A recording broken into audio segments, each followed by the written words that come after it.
Hello and happy Sunday from Radically Rational and radicallyrational.com. Yes, I'm wearing a Texan shirt for a couple of reasons.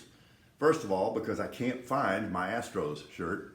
Anybody seen my Astros shirt? And the second thing is, the poor Texans, somebody has to support them, right?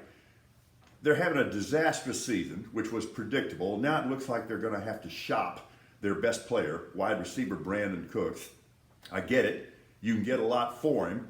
Might even be the best thing for Brandon Cooks, because among the teams that might be interested are three teams with playoff aspirations: the Rams, the Giants, and the Vikings.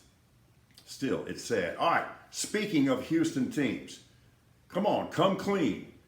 Were you as nervous as I was last night in Game 2 when the score reached 5-0 Astros? As Yogi would say, that was like deja vu all over again.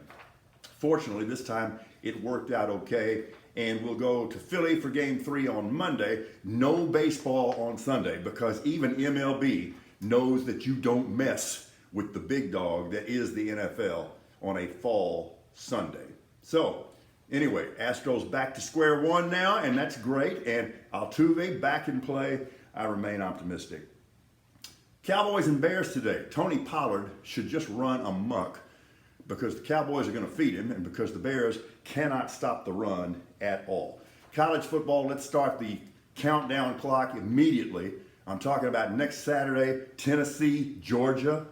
Ooh, baby. And yes, Tennessee can absolutely win that game. What has happened to the football program in Michigan State? That's a proud program, excuse me, for which I had a lot of respect for a lot of years. But they've been in a slide now for a while. And the thuggery that Spartan players displayed in the tunnel last night at the Big House was absolutely disgusting.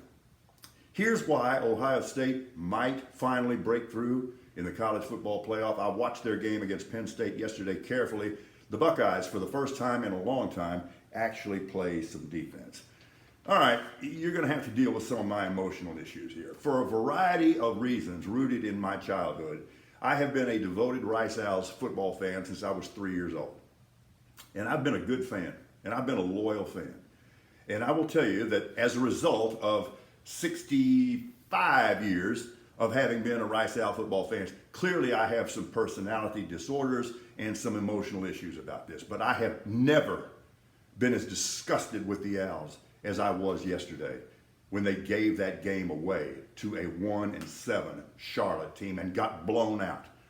The Owls are actually pretty good. They got pretty good players. They've done some good things. They were in position to put themselves right at the cusp of a bowl bid, and they stopped playing. And yes, that was an effort problem. And yes, this is one of the rare times I was really, really ashamed of them. Unbreak my heart. It's a good thing that I've got my UIW Cardinals as an emotional life raft. That was a good win over Texas A&M Commerce yesterday. Meanwhile, Texas A&M College Station still has a boys tackle football varsity football program, don't they? Although we might want to now put that to a vote. A couple things. The less said about Kyrie Irving, the better. And the less said about Josh Primo, the better. I want to remind you, if you're in Caldwell County, registered voter, vote for my buddy Darrell Thomas for a seat on the Caldwell County Commissioner's Court. He's the best candidate. He's a really good guy, and he will work for all of the citizens of Caldwell County. Finally, real quickly, it was predictable, but it's really disappointing and depressing anyway.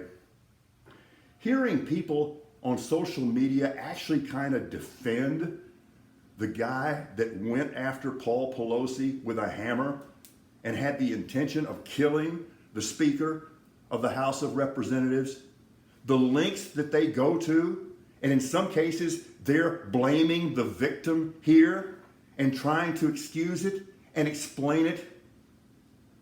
And it's not just a handful of people. Do you realize how far we have fallen and how wrong that is? And yeah, you hear GOP politicians condemn the act of violence, but they have not condemned and renounced the environment and the climate and the rhetoric that has produced this violence.